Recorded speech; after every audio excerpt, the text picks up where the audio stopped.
Praise the lord. ప్రభువైన యేసుక్రీస్తు నామములో ఈ కార్యక్రమాలు వీక్షిస్తున్న మీ అందరికీ హృదయపూర్వకమైన వందనాలు తెలియజేస్తున్నాం. దేవుని మహాకృపను బట్టి ఈ ఉదయకాలము, ఈ అరుణోదయమే దేవుని యొక్క మాటలు మనము ధ్యానించుకుందాం.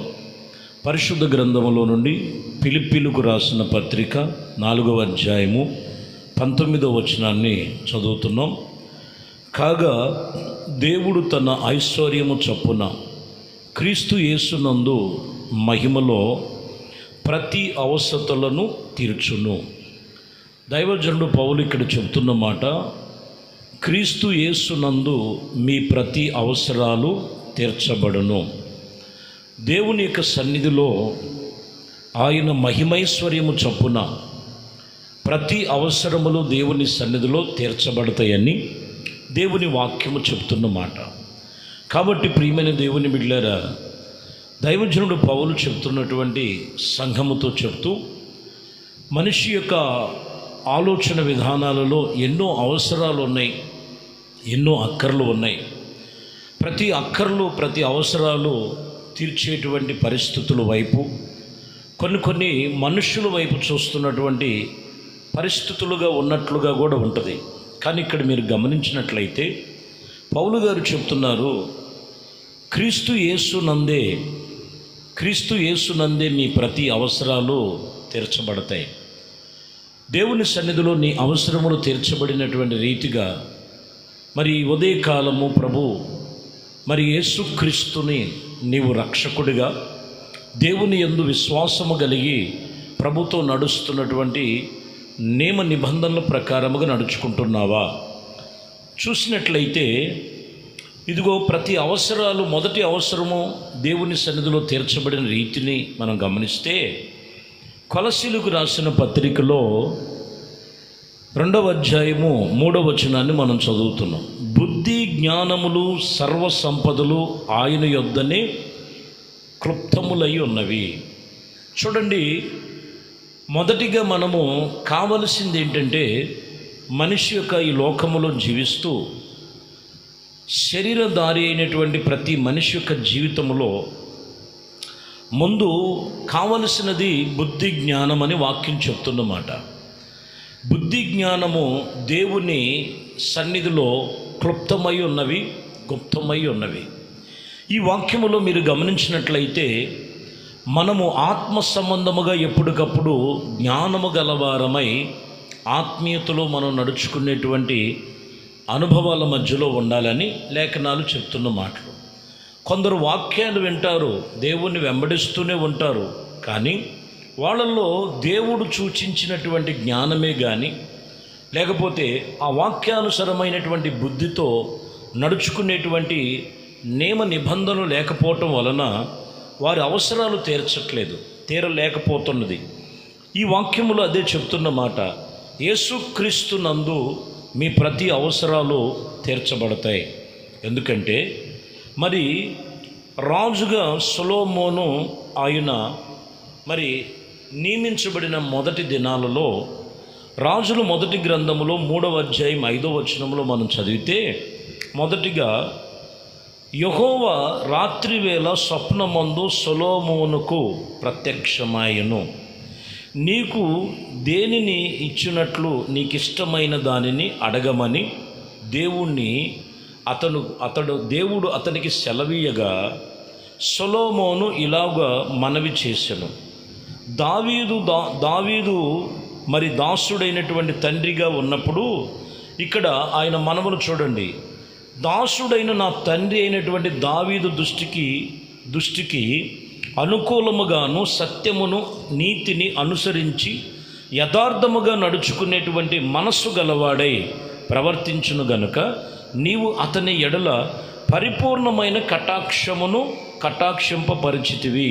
ఈ వాక్యములో మీరు గమనించాలి, అయ్యా మా తండ్రి అయినటువంటి దావీదు మీ ఎదుట యథార్థముగా నడిచాడు, యథార్థముగా ప్రవర్తించాడు, అందుకని ఆయన మీద పరిపూర్ణమైన కరుణా కటాక్షము చూపించావు అని చెబుతూ ఆ వాక్యములు అంటాడు, ఇదిగో ఎంతటి ప్రజాంగాన్ని అనుభవాలలో నడిపించాలంటే నాకు బుద్ధి జ్ఞానము చాలదని కొన్ని విషయాలు అక్కడ మాట్లాడుతూ బుద్ధి జ్ఞానము నాకు దయచేయమని అడుగుతాడు. ఈరోజు దేవుని పరిశుద్ధ లేఖనములో క్రీస్తు యేసునందు మీ అవసరాలు తీర్చబడాలంటే ముందు మనకు కావలసినది ఏమై ఉన్నదంటే మనిషి యొక్క దేవుని సన్నిధిలో ఎదిగేటువంటి బుద్ధి జ్ఞానం కావాలి.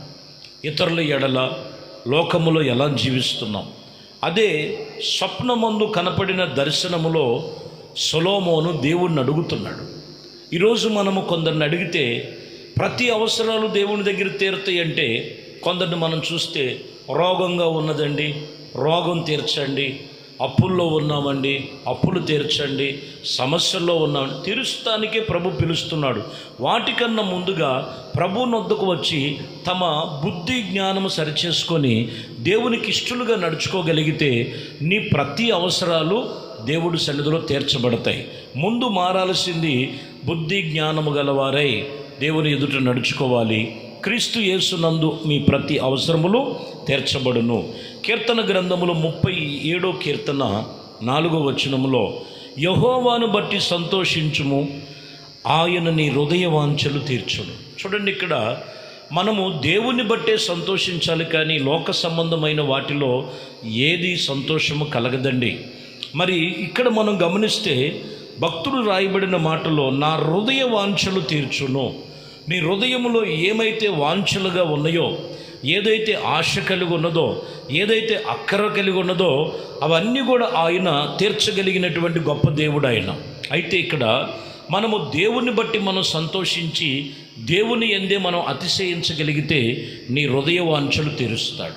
చూడండి, కొంతమంది దేవుని సన్నిధిలో వారి యొక్క ఆశలు, ఆలోచన విధానాలు తీర్చబడలేకపోవటానికి మూల కారణం ఏంటంటే 140వ కీర్తనలో 8వ వచనంలో ఒక మాట ఉంటుంది, యెహోవా భక్తిహీనుల యొక్క కోరికను తీర్చకము, వారి అతిశయించుకుండినట్లుగా వారు ఆలోచనలు కొనసాగించకము అంటాడు. అంటే ఇక్కడ భక్తిహీనత ఏం చేస్తుందంటే వారు అనుకున్నది సాధించలేకపోవటం, వారు పొందుకోవలసింది దేవుని సన్నిధిలో పొందుకోలేకపోవటం. కారణం ఏంటంటే ఈ రోజుల్లో భక్తులు పెరుగుతున్నట్లుగా కనపడుతున్నారు, కానీ ఆత్మ సంబంధమైన భక్తి జీవితం లేదు. భక్తిహీనతకి ఎక్కువైపోయింది. ఇప్పుడు అవసరాన్ని బట్టి దేవుడు, లేకపోతే సమస్యలను బట్టి దేవుడు, అవసరం తీరిపోయిన తర్వాత కొన్ని రోజులు భక్తి చేసి తర్వాత భక్తిహీనతలోకి వెళ్ళిపోయి అవసరమైతే సంఘాన్ని దూషిస్తారు, సేవకులను దూషిస్తారు. ఇంకా చెప్పాలంటే యేసు ప్రభు వారిని కూడా కనపడకోకుండా మనసులో ప్రభు నాకేం చేశాడని ఒక భక్తిహీనత చోటు చేసుకునే పరిస్థితులు ఈ రోజుల్లో చాలామందిని చూస్తున్నాం. ఇక్కడ మీరు గమనించాలి, అటువంటి వారు దేవుని సన్నిధిలో ఏమీ పొందుకోలేరు. ఎందుకంటే భక్తిహీనుల యొక్క కోరికలు తీర్చబడవు, అలాగే వాళ్ళ ఆశ, వాళ్ళ ఆశయము, అతిశయమంతా కూడా ఆలోచనలన్నీ కూడా కొనసాగవు. కారణం ఏంటంటే భక్తిహీనతను విడిచిపెట్టి దేవుని యందు భయభక్తులు కలిగిన వారి యొక్క హృదయ వాంఛలు ప్రభు తీరుస్తాడు. హల్లెలూయా. యోబు గ్రంథములో మీరు గమనించినట్లయితే 17వ అధ్యాయములో 11వ వచనం చూద్దాం. ముందు నా దినములు గతించినను యోచించి నిరార్థకముగా కాను హృదయ వాంఛలు భంగమాయను అని రాయబడింది.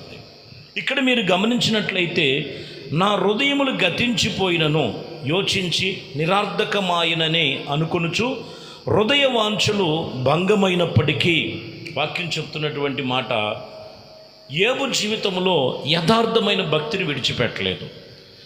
ఒకవేళ హృదయ వాంఛలు భంగమైపోయినాయి, ఏదైతే నేను చూడకూడదు అనుకున్నానో అదే చూశాను, ఏదైతే రాకూడదు అనుకున్నానో నా కుటుంబంలో, నా పరిసర పరిస్థితులన్నిటిలో అదే వచ్చింది. ఎందుకు ఇలా వచ్చిందనే విషయంలో ఇక్కడ మీరు గమనించినట్లయితే ఒకవేళ నా భక్తిలో లోపం ఉందేమో, దేవుని యందు భయభక్తులు అని ఆయన భక్తిని, యథార్థతను విడిచిపెట్టలేదు. కాబట్టే దేవుడు యోబుని విడిచిపెట్టల, తిరిగి రెండింతలుగా దేవుడు ఆశీర్వదించాడు. ఈరోజు నీ ఆశ భంగమైపోయిందేమో, నీ ఆలోచన విఫలమైపోయినటువంటి ఆలోచన కలిగి ఉన్నావేమో, క్రీస్తు యేసునందు నీ ప్రతి అవసరాలు ప్రభు తీరుస్తాడు. ఎప్పుడు అంటే నువ్వు తిరిగి మరలా విడిచిపెట్టినటువంటి భక్తిని, విడిచిపెట్టినటువంటి సంఘములో దేవుని సన్నిధిలో నువ్వు కొనసాగుతున్నప్పుడు దేవుడు మరలా తిరిగి నిన్ను నీ హృదయవాంఛలు తీరుస్తాడు. ఆయన కృపలో నిన్ను బలపరుస్తాడు.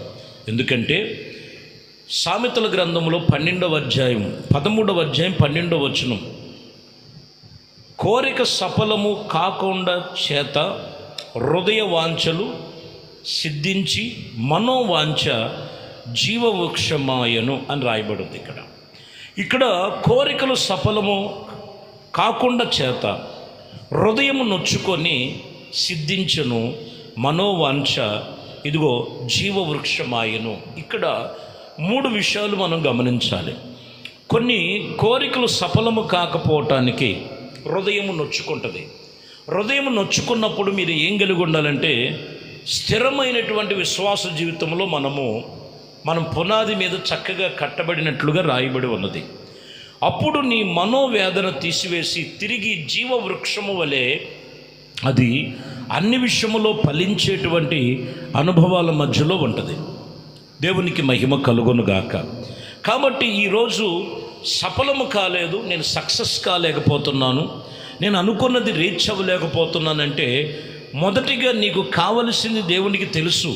అయితే ముందు నీ హృదయములో దేవుని వాక్యమును స్థిరపరుచుకొని దేవుని భయభక్తులు కలిగి నాకు నీ మీ ఆత్మ సంబంధమైన బుద్ధి జ్ఞానము చొప్పున నన్ను నడిపించమన్నప్పుడు క్రీస్తు యేసునందు మీ ప్రతి అవసరాలన్నీ కూడా తీర్చబడతాయి. ఎందుకంటే ఇక్కడ మనము కొన్ని విషయాలను మనము గమనించవచ్చు. ఆదికాండము ఇక్కడ రాయబడిన మాట 31వ అధ్యాయంలో 30వ వచనములో, నా తండ్రి ఇంటి మీద బహువాంఛ గలవాడనై వెళ్ళగోరిన ఎడల వెళ్ళుమని నా దేవతలను నీవు దొంగిలింతువా అని చెబుతున్నటువంటి మాట. ఇక్కడ యాకోబుతో లాబాను మాట్లాడుతున్న మాట. ఈ లాబాను చెప్పేటువంటి మాటలో నీ తండ్రి ఇంటి మీద బహువాంఛ గలవాడవై వెళ్ళగోరిన ఎడల వెళ్ళు. అయితే అక్కడ కొన్ని సామాగ్రిని దాచినట్లు ఉంది, కొన్ని పరిస్థితులు ఇలా ఉన్నాయి అని చెబుతున్నటువంటి మాటను మనం గమనించవచ్చు. అంటే ఇక్కడ ప్రాముఖ్యమైన మాట ఏంటంటే నీ తండ్రి ఇంటి మీద నీకు బహువాంఛ కలిగిన గోరిన ఎడల నీ వెళ్ళమని. ఈరోజు మనము దేవుని సన్నిధిలో లోకములో వాటి మీద ఎంతో వాంఛ కలిగి ఉంటారు, కానీ భక్తి విషయంలో, ప్రార్థన విషయంలో, దేవుని సన్నిధిలో నడుచుకునే విషయంలో, తండ్రి ఇల్లు అనగా సంఘ సహవాసములో మనము విషయంలో ఎలా ఉండాలంటే ఒక వాంఛ కలిగిన వారమై ఉండాలి, ఒక తృష్ణ కలిగిన వారై ఉండాలి. అప్పుడు దేవుడు వాక్యము చెబుతున్నటువంటి సత్యం ఏంటంటే క్రీస్తు యేసునందు మీ ప్రతి అవసరములు తీర్చబడును అని లేఖనాలు రాయబడినటువంటి మాటలు మీరు ప్రతి ఒక్కరు కూడా గమనించాలి ప్రియమైన దేవుని బిడ్డలారా. కాబట్టి ఈ మాటల్లో మీరు ఆత్మ సంబంధముగా మనము అనుభవము గలవారమై నడుచుకునే విషయంలో చాలా జాగ్రత్తగా మీరు గమనించి ఈరోజు ఏది నీకు వాంఛగా దేవుని సన్నిధిలో క్రీస్తు యేసునందు ఇదిగో నీవు పొందుకోలేనటువంటి కొన్ని పరిస్థితులుగా ఉన్నాయా? ఒకటి, బుద్ధి జ్ఞానము దేవుని వాక్యము చేత సరిచేయబడాలి. 2, రాయబడినటువంటి మాట భక్తిహీనత కాదు, భయభక్తులు కలిగి నీవు అనుసరించి నడుచుకునే విషయంలో జాగ్రత్త కలిగి ఉండాలి. 3, దేవుని ఇంటి మీద నీకు ఒక వాంఛ ఉండాలి. వాంఛ ఉన్నప్పుడు క్రీస్తు యేసునందు మీ ప్రతి అవసరాలు తీర్చబడును. ఇదిగో ఈ సంవత్సరపు ముగింపులో గత జరిగిన దినాలలో, జరగబోతున్న దినాలలో ఏది నీకు అవసరమయ్యున్నదో ప్రభు పాదాల ఎదుటే ప్రభుతో నిబంధన కలిగి నువ్వు ప్రార్థన చేయి. నీ ప్రతి అవసరాలు యేసుక్రీస్తులో తీర్చబడును గాక. దేవుడి మాటలు మన జీవితాలలో నెరవేర్పు కలుగు చేయునుగాక. ప్రార్థన చేద్దాం. పరిశుద్ధుడా, ప్రేమ కలిగిన తండ్రి, దయగలిగిన మా ప్రభువా, మీ శ్రేష్టమైన పరిశుద్ధ నామమును బట్టి మీకు స్తోత్రాలు చెల్లిస్తున్నాం. మీ కృపా దయా సంకల్పమును బట్టి క్రీస్తు యేసులో మా ప్రతి అవసరాలు తీర్చబడతాయని బుద్ధితో కలిగినటువంటి జ్ఞానము, ఇదిగోనైనా నా ప్రభువా భయభక్తులతో కూడినటువంటి భక్తి, ప్రభువా తండ్రి ఇంటి మీద వాంఛ ప్రతి ఒక్కరిలో కలిగి మీ సన్నిధిలో వారు కోరుకున్నది ప్రతి ఒక్కటి కూడా పొందుకొనటానికి మీ కృపతో నింపి నడిపించమని నజరేయుడైన యేసుక్రీస్తు నామములో ప్రార్థించి వేడుకొనుచున్నాము తండ్రి. ఆమేన్. ప్రభు మిమ్మల్ని దీవించి ఆశీర్వదించునుగాక. ఆమేన్. దేవునితో వచ్చిన పరిశుద్ధ